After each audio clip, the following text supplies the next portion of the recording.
Travel pillow ko pa to since last year. And ang dami talagang bumili nito. Ayan, no, tignan ninyo. O, di ba, lumalabas na yung super na overuse ko na to kasi kaka-travel namin kung saan-saan kami nagpupunta. Pero ipapatahi ko ito kasi nga, sayang, pwede pa to. Ayan, no. Natusok kasi ito. Anyway, papakita ko lang kung anong itsura nito at kung gano'n siya ka-comfy. Favorite ko kasi ito na travel pillow, kaya gustong-gusto ko itong dinadala. So, kapag ka gusto nyo ng yung as in, di ba, kapag ka nakasakay kayong ganyan, gaganon kayo, lagi kasi akong tulog sa biyahe. O, di ba, hindi ko na natatapos yung sasabi ko. Lagi akong tulog sa biyahe. So, gustong-gusto ko yung may nagsusupport sa leeg ko kapag ka nakakatulog akong ganyan. Hindi nahuhulog na ganyan kasi super nakakangalay kapag ka nahuhulog yung leeg mo, di ba, nakakatulog ka. Ganyan, oh, ang ngalay, ang sakit dito, oh. So, syempre, kapag ka antok na antok ka, hindi mo na talaga maiwasan. So, ito, gustong-gusto ko siya na nagsusupport talaga siya dun sa leeg ko, ganyan. Hindi naman sa hindi ka makahinga dito, pero depende kasi syempre sa personality mo. Kung feeling mo, hindi mo to bet kasi parang hindi ka nasasakal ka ganyan, wag mo nang bilhin.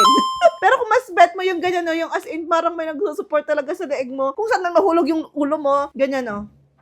Diba? Ang ganda niya. So, ganito yung shape niya. Very odd yung shape niya as a neck pillow. Ganyan. Ganyan po siya. Super na overuse ko na to. Pero kita niya naman, gamit na gamit ko pa rin. Ganito yung bag niya pala. Meron siyang bag kasama. So, huwag kayong mag-alala.